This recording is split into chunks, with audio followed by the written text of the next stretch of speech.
अल्हम्दुलिल्लाह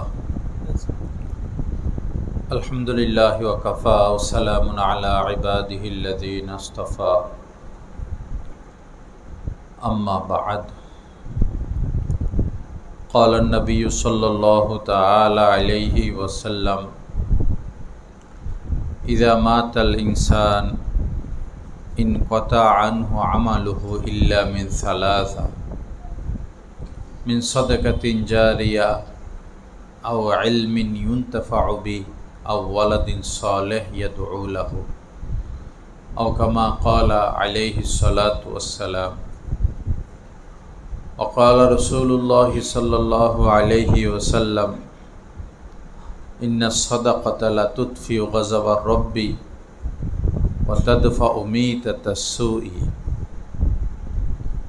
व क़ाल अलैहिस्सलातु वस्सलाम खैरु मन तअल्लमल क़ुरआन व अल्लमह औ कमा क़ाल अलैहिस्सलातु वस्सलाम अल्लाहुम्मा सल्लि अला सय्यिदिना व मौलाना मुहम्मद व अला आलि सय्यिदिना व मौलाना मुहम्मद व बारिक व सल्लिम अस्तग़फिरुल्लाहल्लज़ी ला इलाहा इल्ला हुवल हय्युल क़य्यूम व अतूबु इलैहि।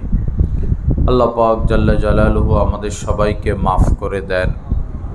এই মজমাকে আল্লাহ পাক দয়া করে কবুল করেন, সবাইকে হিদায়েতে কামেলা নসিব করে দেন।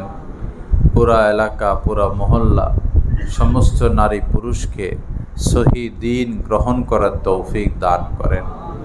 আল্লাহ পাক এই প্রতিষ্ঠানকে কবুল করেন এবং প্রতিষ্ঠানের तमाम জরুরত আল্লাহ পাক তার গায়বী খাজানা থেকে পুরা করে দেন। লা ইলাহা ইল্লাল্লাহ। আমি কয়েকখানা হাদিস শরীফ আপনাদের খেদমতে পাঠ করেছি।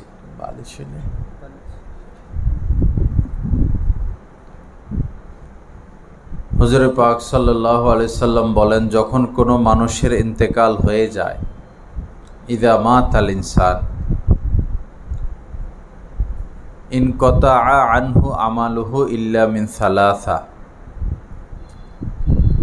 তো এতদিন যে সে আমল করত, আল্লাহকে ডাকত, ইবাদত বন্দেগী করত, দান সদকা করত, তো এখন তো আর সম্ভব হচ্ছে না। তার আমলের সমস্ত রাস্তায় বন্ধ হয়ে যায়।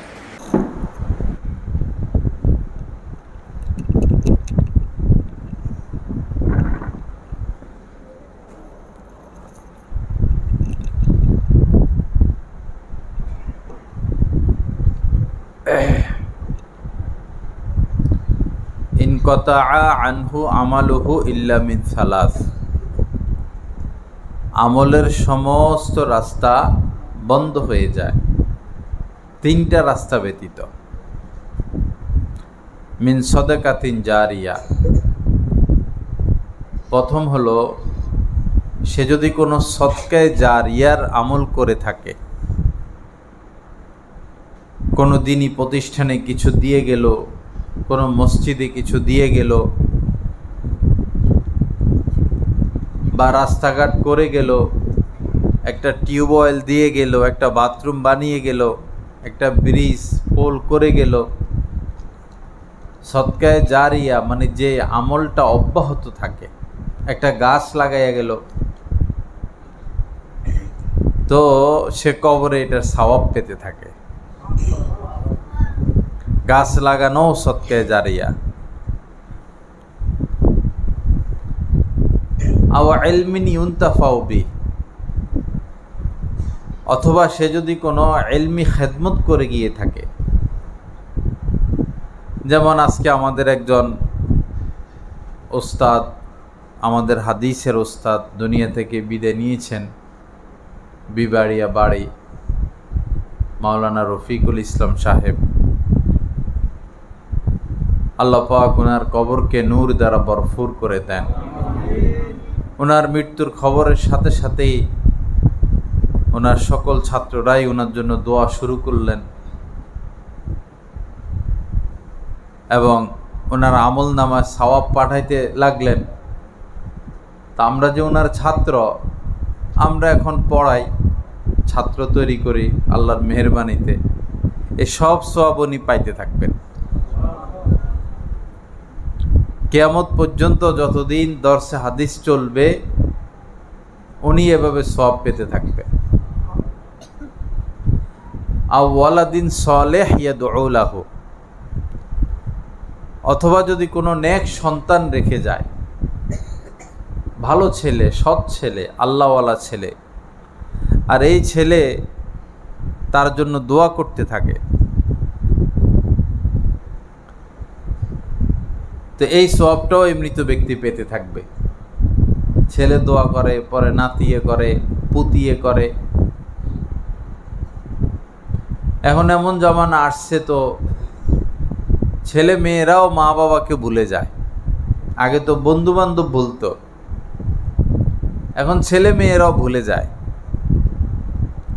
বছর যায়, মায়ের কবরের পাশে যাওয়ার সুযোগ হয় না, বাবার কবরের পাশে যাওয়ার সুযোগ হয় না। টাকা পয়সা কামানি নিয়ে ব্যস্ত।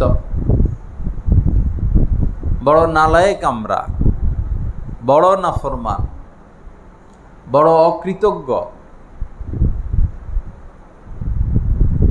একজন মহিলাই বুঝেন সন্তান গর্ভের কষ্ট কি, একজন মহিলাই বুঝে সন্তান প্রসবের কষ্ট কি।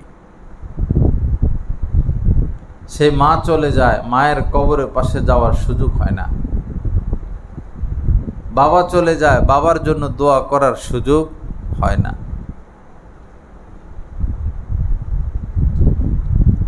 শুধু টাকা পয়সাই আমরা চিনলাম। গাছতলা ঘাটে এক ব্যক্তি, শিক্ষিত মানুষ, নিজে চাকরি করত, স্ত্রীও চাকরি করত, দুজনে যথেষ্ট পরিমাণ সম্পদ কামাইছে।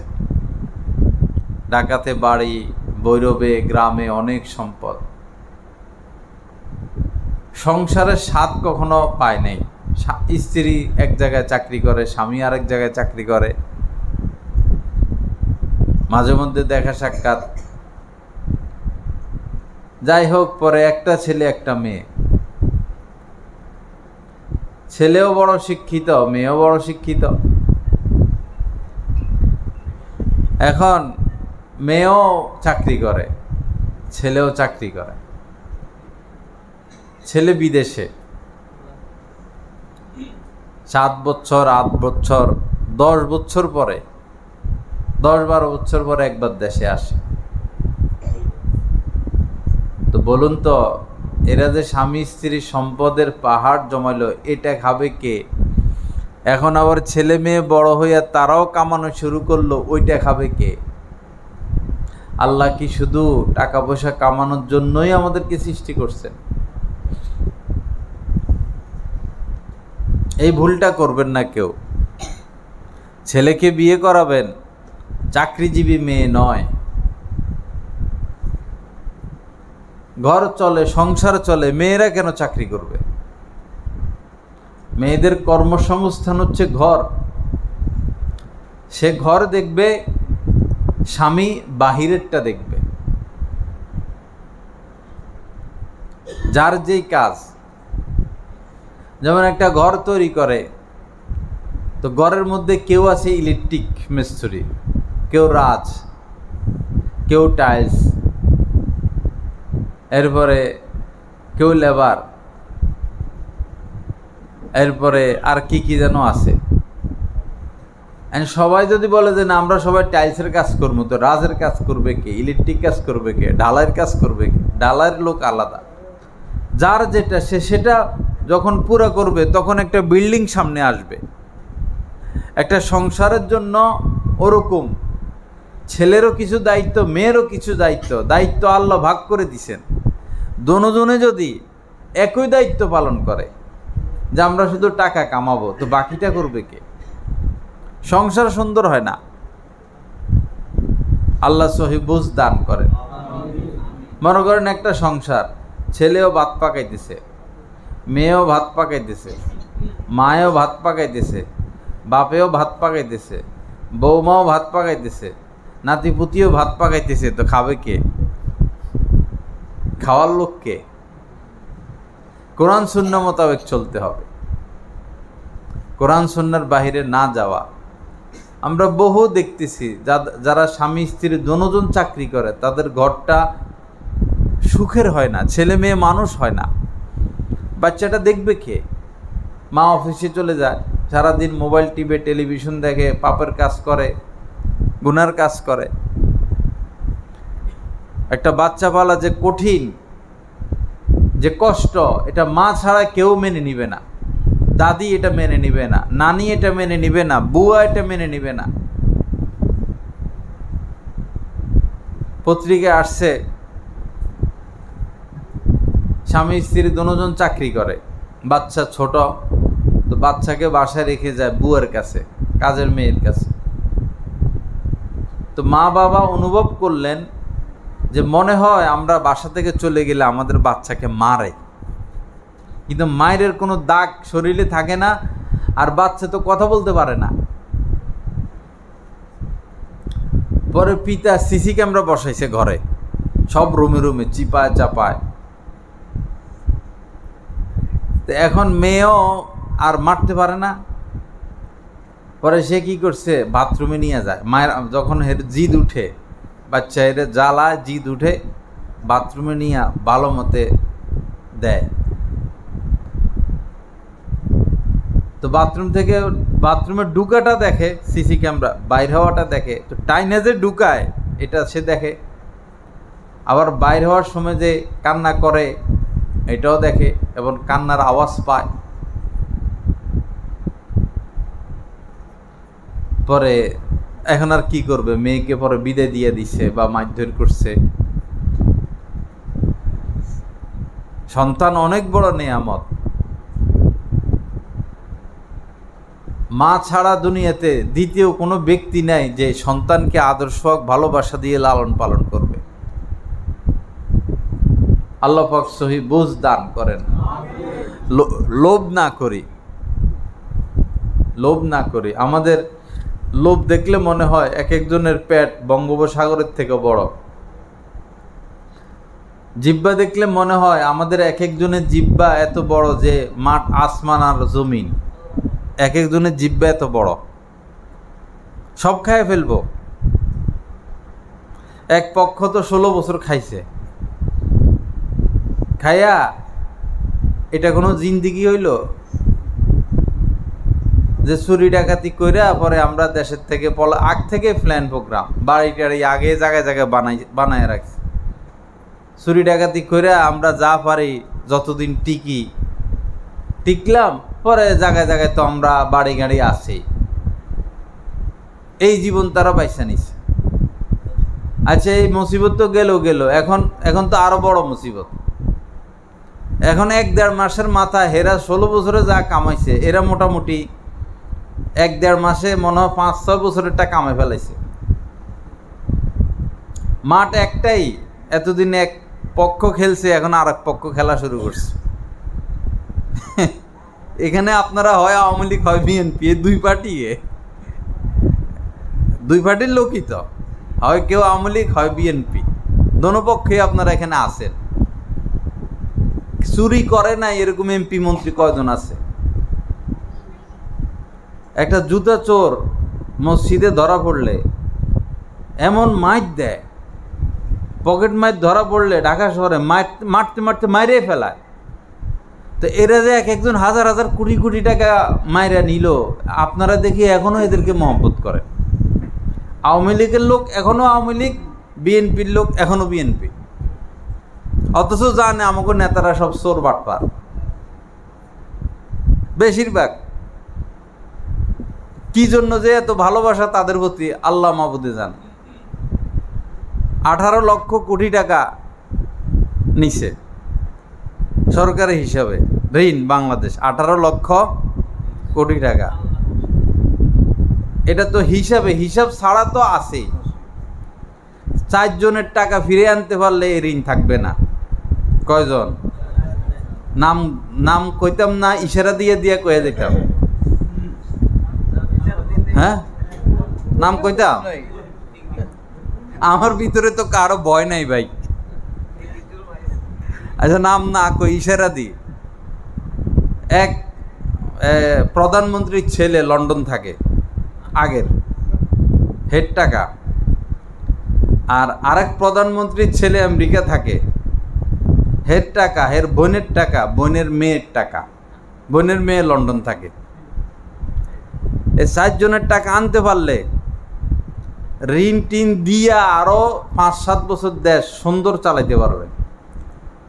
আল্লাহরে সাক্ষী রেখে কোন কথা হাসা না মিছা, সত্য না মিথ্যা? তো এদেরকে কেন, এদের প্রতি এত ভালোবাসা কেন আপনাদের? কিচ্ছু রাখবে না যদি এগোরে আবার আপনারা ক্ষমতায় বসান, কিছুই রাখবে না। এখনই যে যা শুরু করে দিছে। আল্লাহ পাক সহি বুঝ দান করেন। ভোট অনেক বড় আমানত, খবরদার যারে তারে ভোট দেওয়া যাবে না। সামনে হয়তো একটা ভালো নির্বাচন হতে পারে, একজন ভালো মানুষের ভোটটা দিয়েন, যিনি সৎ, যিনি চুরি করবে না, লুটপাট করবে না, দুর্নীতি করবে না, এরকম একজন ভালো মানুষের ভোটটা দিবেন। আল্লাহ পাক আমাদেরকে সহি বুঝ দান করেন, আল্লাহর ভয় দান করেন, ভালো মানুষকে মহব্বত করার তৌফিক দান করেন, খারাপ মানুষকে ঘৃণা করার তৌফিক দান করেন। গত শুক্রবার, বৃহস্পতিবার কুমিল্লার এক নেককার মহিলা নবীজিকে খাবে দেখছেন, স্বপ্নে দেখছেন, পরপর 3 বার দেখছেন একই স্বপ্ন, পরপর 3 বার, 3 দিন দেখছেন, 3 রাত্রায় একই স্বপ্ন দেখছেন। নবীজি বলতেছেন যে বাংলাদেশের মানুষের উপর যে বিপদ এসেছে এর থেকে বড় বিপদ সামনে আসতেছে। বাংলাদেশের মানুষদেরকে বলো খারাপ ছাড়তে ভালো ধরতে, খারাপ ছাড়তে ভালো ধরতে। আসুন আমরা খারাপ ছাড়ি, ভালো ধরি। সবচেয়ে বেশি খারাপ কাজ হয় বর্তমানে 2 অঙ্গের দ্বারা।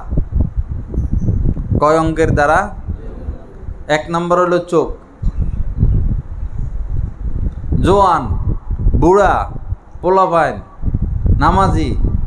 নামাজি ছাড়া, তবলিগি, সরমনাই, কওমি, আলিয়া, আট্রসি, মাইজভান্ডারি, শিয়া, আহলে হাদিস, আলেম, গায়রে আলেম, সবাই মোবাইল। সবাই বলতে সব শ্রেণীর লোকের বেশিরভাগ এই মোবাইল। সত্য না মিথ্যা? এই চোখ দ্বারা সবচেয়ে বেশি পাপ হয়। টাচ মোবাইল ছাড়তে পারবো না, আল্লাহকেও পাবো না। এই শর্ট ভিডিও যেটা বাইর হইছে, বাস এতেই ব্যস্ত। যিনি ওয়াজ করে উনিও এই কামে ব্যস্ত, ভিডিও করে, ওয়াজ ভিডিও করে আর ভিডিও ছাড়ে, আর দেখে কয়জনে আমার বয়ান দেখছে, কে কি কমেন্ট করছে, এরপরে দাওয়াত কয়টা পাই, এরপরে বেশি ভাইরাল হইলে হাদিয়ার চাপ বেশি। প্রথম বছর 5,000 করে, পরের বছর 10-এ যায়, পরের বছর 15-এ যায়, পরের বছর 20-এ যায়, পরে কয় 30 করে দিতে হবে, পরে 50, পরে আরও ভাইরাল হয় 70, পরে 1 লাখ, পরে হেলিকপ্টারে করে আনতে হবে। দিন ওদের কাছে দিন ঠেকে গেছে। দিনের কথা শোনার জন্য আমরা ঠেকে গেছি। 1 লাখ করে এক একটারে আইনা এদের থেকে দিনের কথা শুনতে হবে। দিনের কথা বলার লোক আর দুনিয়াতে নাই। ইত্তাবিউ মান লা ইয়াসআলুকুম আজরাও ওয়া হুম মুহতাদুন। আল্লাহ পাক বলছেন তাদের কথা শুনবা, তাদের ওয়াজ শুনবা, তাদের নসিহত শুনবা, তাদের বয়ান শুনবা, তাদেরকে অনুসরণ করবা যারা তোমাদের কাছে কিছু চায় না। ইয়াসিন সূরার আয়াত। ইত্তাবিউ মান লা ইয়াসআলুকুম আজরাও ওয়া হুম মুহতাদুন, এবং তারা হেদায়েত প্রাপ্ত, নিজে গুনাহ থেকে বেঁচে থাকে। যারা কন্ট্যাক্ট করে এদের ওয়াজ শোনা যাবে? শোনা যাবে? এখন যদি কন্ট্যাক্টই একটা আসতো, এই মাঠটা জায়গা দেওয়া যাইতো, 50,000 লোক হইল। কন্ট্যাক্টই মূল্য একটা আসতো। না আমরা তো আইছি, আমরা তো আর ওই ভাইরাল না। আল্লাহ হেফাজত করে। ছবি তোলাকে নবীজি লানতের কাজ বলছেন। ছবি তোলা কি কাজ? লানা রাসূলুল্লাহিল মুসাউবিরিন, যারা ছবি তোলে তাদের প্রতি নবীজি লানত করেছেন। আর এরা ক্যামেরা নিয়ে নিয়ে ঘুরে। কুল্লু মুসাউবিরিন ফিন্নার, যারাই ছবি তুলবে জাহান্নামের আগুনে যাবে। সহিহ হাদিস। যারা এই পাপ কাজে লিপ্ত আমরা তাদের বক্ত। প্রথম তো বক্ত হইল আওয়ামী লীগের বিএনপির এদের, এটা হইলো বোর্ড টোট সরকারের ব্যাপারে। আর দিনই লাইনে বক্ত হইল এদের, যারা সারাদিন ছবি তোলে, কন্টাকি টাকা পয়সা কামানি নিয়ে ধান্দা এদের। রুচির পরিবর্তন আনতে হবে। আল্লাহ পাক সহি বুঝ দান করেন। আমি কোনো পার্টিও করি না, আমার বয়ান আমার উপরেও যায়, সবার উপরে যায়। কথাটা হক কিনে সেটা দেখবেন, কথা কোরআন হাদিস মোতাবেক কিনে সেটা দেখবেন। কোরআন হাদিসের মোতাবেক হলে সেটা গ্রহণীয়, কোরআন হাদিস মোতাবেক না হলে সেটা বর্জনীয়। দুই অঙ্গের দ্বারা বেশি পাপ হয়। এক হইল কি? চোখ। ছোট বাচ্চারাও এখন এরা সন্ত্রাসী কায়দায় মোবাইল চালায়। ছোট বাচ্চারা মোবাইল না দিলে ভাত খাবে না, মোবাইল না দিলে স্কুলে যাবে না, মোবাইল না দিলে বিষ খাইবে, মোবাইল না দিলে ফাঁসি দিবে। এটা কি কায়দা? সন্ত্রাসী কায়দা এরা মোবাইল চালায়।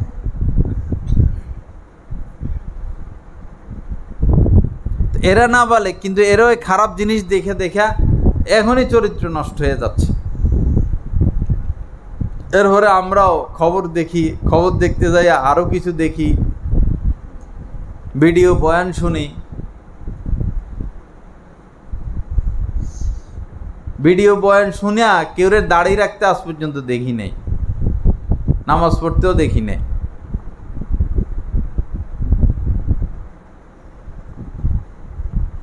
চোখ হেফাজত করতে হবে। চোখের দ্বারা সবচেয়ে বেশি পাপ হয়। একটা ঘর জানালা খোলা, আমি রাস্তা দিয়ে হেঁটে যাচ্ছি, আমার কি দরকার জানালার দিকে তাকানো? আমি কেন জানালার দিকে তাকাবো? ছাদের উপরে মানুষ থাকতে পারে, বিল্ডিংয়ের বারান্দায় মহিলারা আসতে পারে, আমি কেন আরেকজনের ছাদের দিকে তাকাবো, আরেকজনের বারান্দার দিকে তাকাবো? আমাকে তো বলা হয়েছে দৃষ্টিকে নিচের দিকে রাখতে। কুল্লিল মুমিনিনা ইয়াগুদ্দু মিন আবসারিহিম। হে নবী, আপনি উম্মতদেরকে বলুন তারা যেন দৃষ্টি নিচে রাখে, ডাইনে না, বামে না, উপরে না। রাস্তার উল্লেখযোগ্য আদব হচ্ছে দৃষ্টি নিচে রাখা। জানালা দিয়ে কাকে দেখা যায়, বারান্দায় কাকে দেখা যায়, ছাদে কাকে দেখা যায়, পুকুরের পাড়ে কে, রাস্তা দিয়ে কে হেঁটে যাচ্ছে, এটা দেখার দায়িত্ব আমার আপনার না। আল্লাহকে পাইতে হইলে নজর হেফাজত করতে হবে ভাই। মনের মধ্যে শান্তি আসবে অঙ্গ প্রত্যঙ্গকে যখন আমরা কোরআন সুন্নাহ মোতাবেক পরিচালিত করব। চোখ গুরুত্বপূর্ণ অঙ্গ। ভাবির সাথে পর্দা, চাচতো বোনের সাথে পর্দা, খালতো বোনের সাথে পর্দা, জ্যাঠতো বোনের সাথে পর্দা, চাচির সাথে পর্দা, মামির সাথে পর্দা, চাচতো শাশুড়ি, মামতো শাশুড়ি, কত রকমের শাশুড়ি আছে, ফুফু শাশুড়ি। শুধু আপনি আপনার শাশুড়ির সাথে দেখা করতে পারবেন।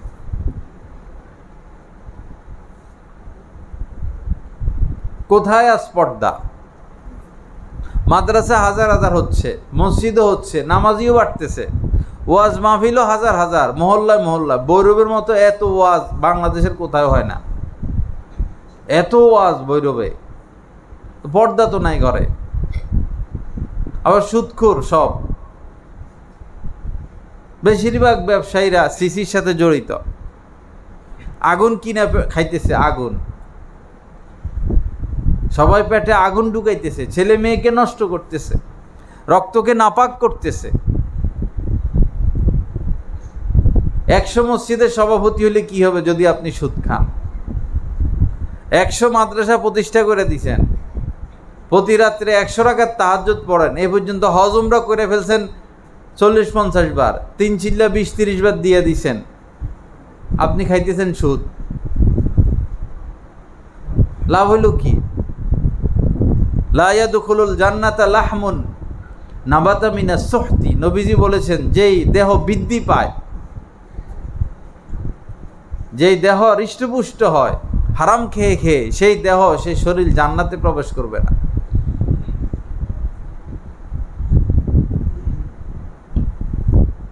ভৈরবের সব নেতা নেতা নেতা খেতা জমা হয়েছিল শাহী মসজিদে একটা অনুষ্ঠানে।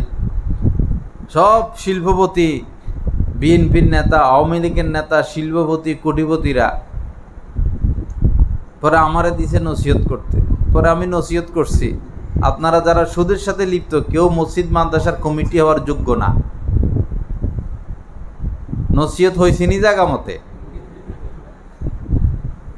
ইন্না আউলিয়াউহু ইল্লাল মুত্তাকুন, আল্লাহ পাক বলছেন মুত্তাকি ছাড়া কেউ মসজিদ মাদ্রাসার সদস্য হতে পারবে না। এরপরে বলছি, আপনারা যারা সুদের সাথে লিপ্ত, 1 টাকাও দিবেন না মসজিদ মাদ্রাসায়। মসজিদ মাদ্রাসার নূর নষ্ট হয়ে যাচ্ছে এই সুদি টাকা ঢুকে ঢুকে। এখানে এত দামি টাইলসের দরকার নাই, মসজিদে এসির দরকার নাই। আগের জামানার খেজুর গাছের পাতা দিয়ে মসজিদ বানামো, হালাল টাকা আসুক। মসজিদে ঢুকে তো শান্তি মিলে না। যারা দান টান করে বেশিরভাগ তো হেটা সিসি, অমুকের জমি দখল করে তমুকের জমি দখল করে কোটিপতি হয়েছে।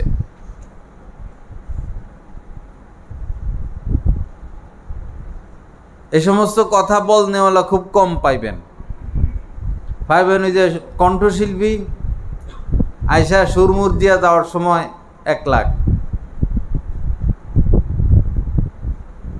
আমরা টাকার ধান্দা করি না, আমরা ধান্দা করি মানুষ যেন জাহান্নামের আগুন থেকে বাঁচে, আকীদা শুদ্ধ হয়, সহি কথা শুনে আল্লাহর ভয় আসে।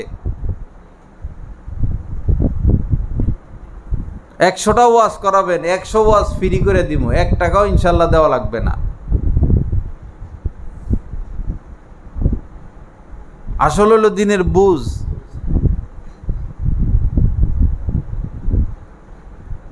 তো সবচেয়ে বেশি পাপ হয় চোখ দিয়া, এরপরে হইল জবান দিয়া। এক তো হারাম খাওয়া। ভৈরবের 100 জন ব্যবসায়ীকে যদি মসজিদে দাঁড়া করানো হয়, 100 জন ব্যবসায়ী মসজিদের মধ্যে দাঁড়াইয়া একজন একজন করে বলবেন, আমার A to Z সব টাকা হালাল। 100 জন একজন একজন একজন একজন একজন করে বলবে, আমার আয় হালাল, আমার আয় ব্যয় হালাল, আমার আয় ব্যয় হালাল। 100 জনের মধ্যে কয়জনে বলবে যে আমার A to Z সব হালাল? আপনারা তো ভৈরবের মানুষই, 10 জনে বলতে পারবে? হ্যাঁ, কয়জনে বলতে পারবে?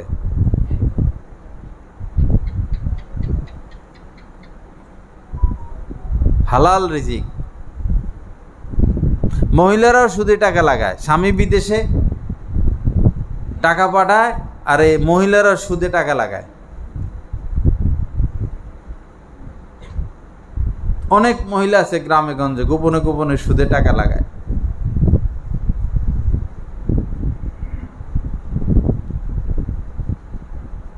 সুদের সর্বনিম্ন শাস্তির যেটা, সুদের সর্বনিম্ন শাস্তি অপরাধ যেটা সর্বনিম্নটা, সেটা হইল আপন মায়ের সাথে জিনায় লিপ্ত হওয়া। নাউজুবিল্লাহ। সুদের এর নিচে কোনো অপরাধ নাই, এটা সর্বনিম্নটা। জেনে বুঝে আমরা এই অপরাধ করতেছি, কি দুঃসাহস আমাদের। আবার হুজুরদেরকে বিদায় দেওয়ার ক্ষেত্র 1 নম্বর।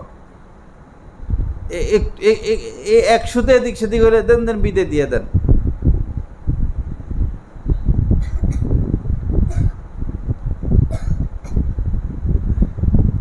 যদি অইনসাফ করি, জুলুম করি, অবিচার করি, মনে রাখবেন দুনিয়া তো সাজা আছে, আখেরাতে তো আছেই।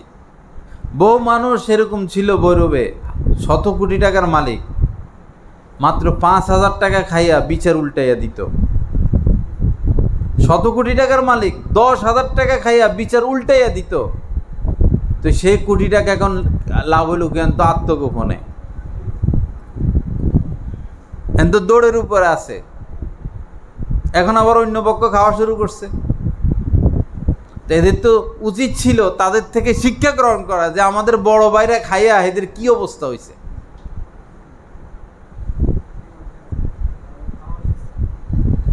বড় ভাইদের থেকে খাওয়া শিখছে, ঠিকই কইছেন, বড় ভাইদের থেকে খাওয়া শিখছে।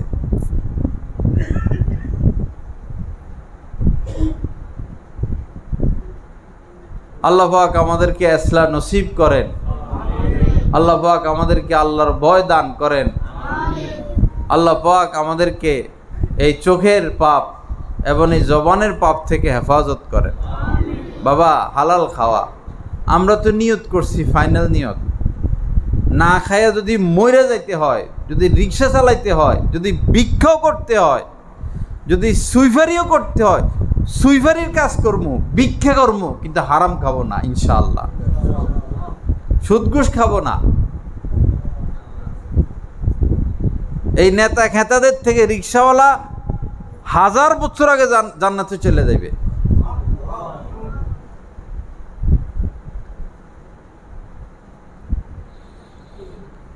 লা ইলাহা ইল্লাল্লাহ। আল্লাহ পাক আমাদের সবাইকে হালাল রিজিকের ফয়সালা করে দেন, হালাল খাওয়ার তৌফিক দান করেন, হালালের প্রতি আল্লাহ আমাদেরকে মহব্বত দান করেন, হারামের প্রতি আল্লাহ পাক আমাদের অন্তরে ঘৃণা নসিব করেন।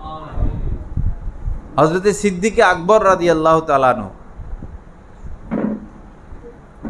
সন্দেহযুক্ত খাদ্য তাও ভুলে খাইছেন, পরে এই মুখের ভিতরে হাত ঢুকাইয়া বমি কইরা বের করে দিছেন।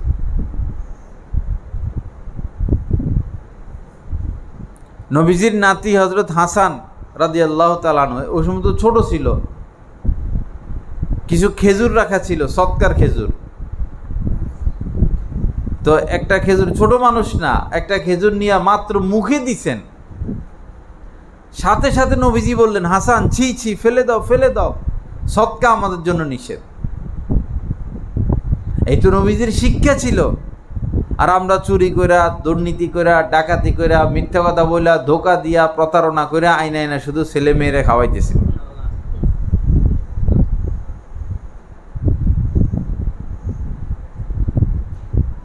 নিজেও জাহান্নামী হচ্ছি, আর এই স্ত্রীর সন্তানকেও জাহান্নামী বানাচ্ছি। মহিলারা, আপনারা আপনাদের স্বামীদেরকে বলবেন যে আমাদের ভরণ পোষণের দায়িত্ব আপনার, আমাদের খাওয়ানোর দায়িত্ব আপনার, আমাদেরকে হারাম খাওয়াইতে পারবেন না। স্বামীদেরকে বলে দিবেন যে খবরদার আমাদেরকে হারাম খাওয়াবেন না। আপনি হারাম কাজ করেন, আপনার ব্যাপার, আপনি জাহান্নামে যান, আমাদেরকে হারাম খাওয়াইতে পারবেন না, আমার কোনো বাচ্চাকে আপনি হারাম খাওয়াইতে পারবেন না। মহিলারা স্বামীরে চিনে, স্বামী কোন স্বামী কিরকম মহিলা সবচেয়ে ভালো জানে। মহিলাদের স্ত্রীর কাছে সব খবর আছে। আপনার অন্তরে যদি, আপনার হৃদয়ে যদি আপনার সন্তানের প্রতি ভালোবাসা থাকে, তাহলে আপনি আপনার স্বামীকে বলবেন, 1000 বার বলবেন, আমার বাচ্চাদের যেন এক লোকমা আমার বাচ্চারা হারাম না খায়, খবরদার কোনো হারাম ইনকাম করে ঢুকাইতে পারবেন না। বেশিরভাগ ব্যবসায়ী হারামের সাথে জড়িত, এই জন্য হারাম কাজ ভালো লাগে। হালাল খাইলে হালাল কাজ ভালো লাগতো, হারাম খাওয়ার কারণে হারাম কাজ ভালো লাগে। বহু ধনী মানুষ আছে জীবনটা দিয়ে দেয় ছেলেটারে হাফেজ বানাবে, জীবনটা দিয়ে দেয় ছেলেটারে আলেম বানাবে, হয় না। হইব কেমনে? বাচ্চার মাদ্রাসার বেতন দেয় হারাম থেকে, বাচ্চারা খাওয়ায় হারাম থেকে, A to Z হারাম, সুদ, জুলুম, অবিচার, এর জমি দখল করা, এর জমি দখল করা। মার্সেন্টিস গাড়ি নি কয় আনছে কিনা, আরও দামি গাড়ি কিনে আনছে, এখন দিতে হবে অকটেন, দেয় কেরোসিন তেল, চলবো? আপনি বাচ্চাকে হাফেজ বানাবেন, তাকে তো হালাল খাওয়াইতে হবে। হারাম খাওয়াবেন, হারাম কাজ করবেন, নিজে নামাজ পড়বেন না, সারাদিন মোবাইল, নেটওয়ার্ক। আবার স্বপ্ন দেখি যে আমার ছেলে আলেম হোক, হাফেজ হোক, আল্লাহওয়ালা হোক। তো ব্যাপারটা তো দুই রকম হয়ে গেল, বিপরীতমুখী হয়ে গেল। আল্লাহ পাক আমাদের সবাইকে তৌফিক দান করেন। ইনশাআল্লাহ হালাল খাবো তো আল্লাহ চায় তো। হজ করবেন, উমরায় যাবেন হালাল টাকা দিয়া, কোরবানি দিবেন হালাল টাকা দিয়া। কোরবানি কবুল হবে না 7 শরীকের একজনেরও যদি আয় হারাম থাকে, অর্ধেকের বেশি ইনকাম হারাম একজনেরও, তার তো কোরবানি কবুল হবেই না, বাকি 6 জনেরও হবে না।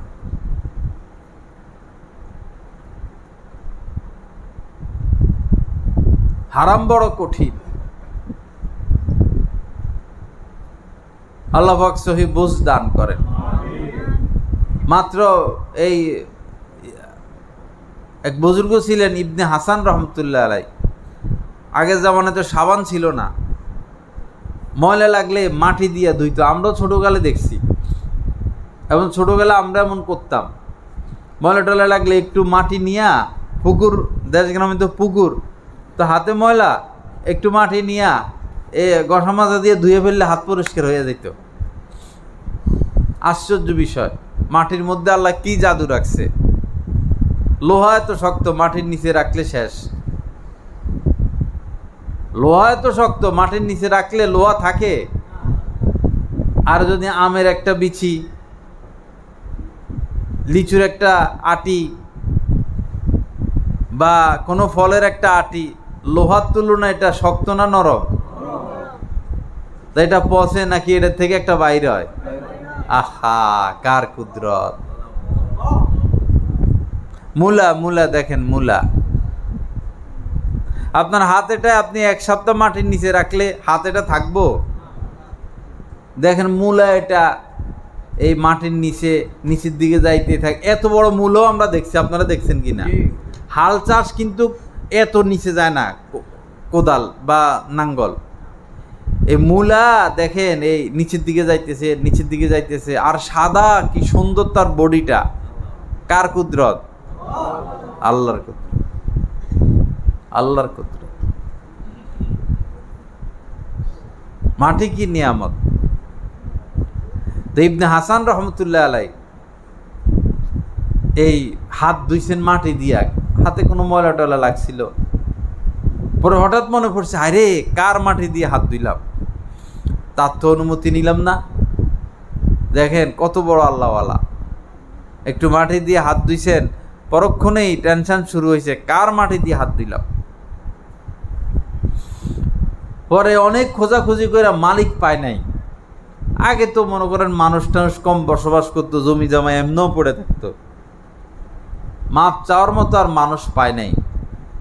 এই অপরাধটার জন্য উনি 30 বছর আল্লাহর দরবারে কান্নাকাটি করছেন, এই অপরাধটার জন্য। আর আমরা মিনিটে মিনিটে কত অপরাধ করি। এরে ধমক মারি, এরে গালি মারি, ওর ব্যাপারে কুধারণা করি। বেশি খারাপ হয়ে গেছে মানুষ বর্তমানে, সীমার বাহিরে চলে গেছে। সেই জাহেলি জামানা যেটা ছিল, বর্বর জামানা, নবীজি যখন দুনিয়াতে আসছেন সেই জামানা থেকেও খারাপ হয়ে গেছে। লা ইলাহা ইল্লাল্লাহ, আল্লাহ আমাদেরকে মাফ করে দেন। এই যে মৌটুফি, কি অবস্থা দেখছেন, মরুভূমি হয়ে গেছে। ঘরের ইট, এই সমস্ত ইট মিট সব খুলে নিয়ে যায়, গিরিল টিরিল সহ। এটা তো করে। আবার কি করে, বৈরবের নেতাগুলো, শয়তানগুলো তো বৈরবের মেইন বৈরবে থাকে, এরা তো এখানে বসে ওইখানে গুটি চালে। এই 200-300 জনের নামে মামলা দিবে, এমন লোকের নামে মামলা দিবে যে কোনোদিন মৌটুফি আসেও নাই, ঢাকা শহর থাকে।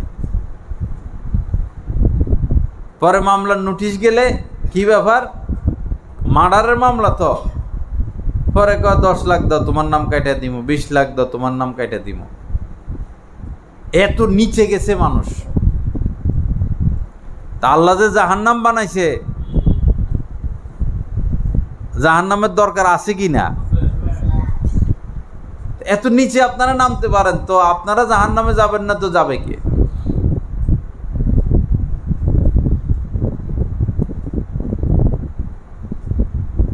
আল্লাহ পাক আমাদেরকে অপরাধ মুক্ত হওয়ার তৌফিক দান করেন।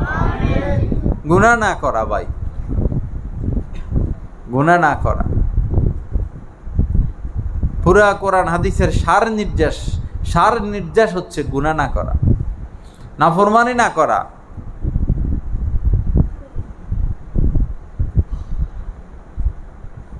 যে গুনাহ করবে, অপরাধ করবে, নাফরমানি করবে, তার সাজা আছে দুনিয়া এবং আখিরাতে।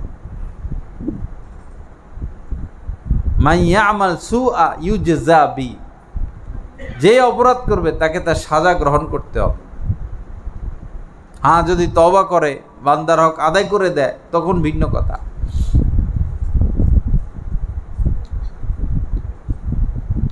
তো দুইটা বিষয়, চোখ আর জবান। এই জবানের পাপ থেকে বাঁচার জন্য আমরা আজকে থেকে ইনশাল্লাহ চেষ্টা করব, তো কি বলেন? বাস হারাম খাবো না।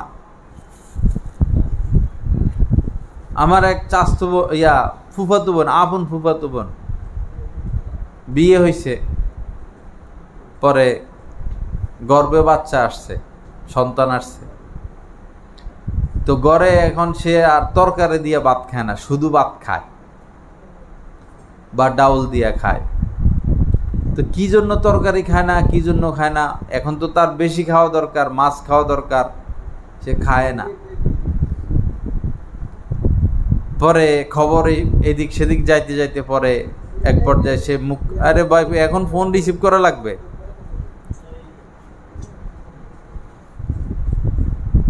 খবর এদিক সেদিক যাইতে যাইতে পরে যখন সবাই মিলে ধরছে কি ব্যাপার, পরে সে বলল যে তার স্বামী ওই যে রাত্রে এদেশে আছে কিনা, ওই যে ঘাইমেরা মাছ ধরে চল দিয়া, রাত্রে এরকম মাছ ধরে, কারো ক্ষেত কারো পুকুর, জায়গায় জায়গায় যাইয়া ওই মাছ দিয়েই তো তরকারি পাকায়। তো সে বলল যে আমার এই সন্তান, আমি চাই যে আমি তাকে কখনো হারাম খাওয়াবো না। আমার স্বামী যে মাছ ধরে, এখানে তো অন্যের মাছও আছে, অন্যের পুকুরের মাছও আছে, এই মাছ তো হালাল না, তা আমি খাইলে তো এটাই আমার সন্তান খাবে। এর নাম তাকওয়া।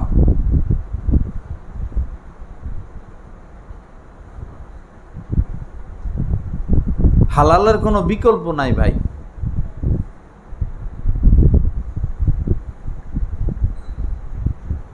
হালাল খাইলে ভালো জিনিস ভালো লাগবে, হারাম খাইলে আপনাকে হারাম টাইনে হারামের দিকে নিয়ে যাবে। আর এই চোখ বড় জঘন্য, শয়তানের তীর। ইন্নান নাজারা সাহমুন মিন সিহামি ইবলিস মাসমুম, নবীজি বলেছেন এই নজর হচ্ছে শয়তানের তীর।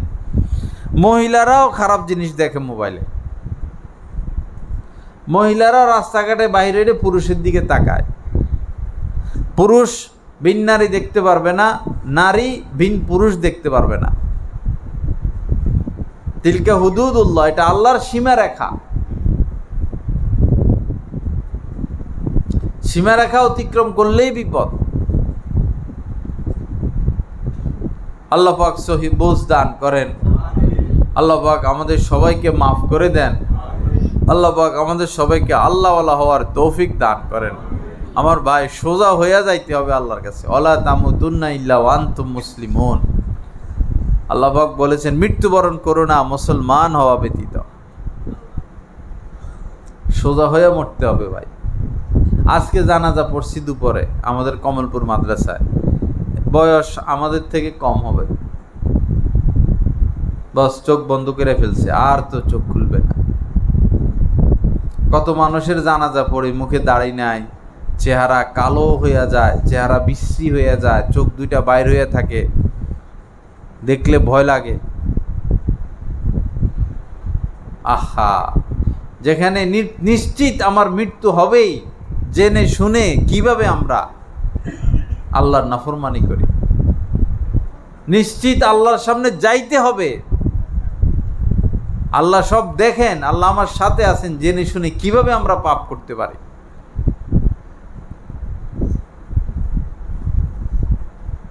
আল্লাহ পাক আমাদের সবাইকে পাপ মুক্ত করেন, অপরাধ মুক্ত করেন। বাবা, দলমত নির্বিশেষে আমরা গুনাহমুক্ত হয়ে যাই, সুন্নত মোতাবেক চলি।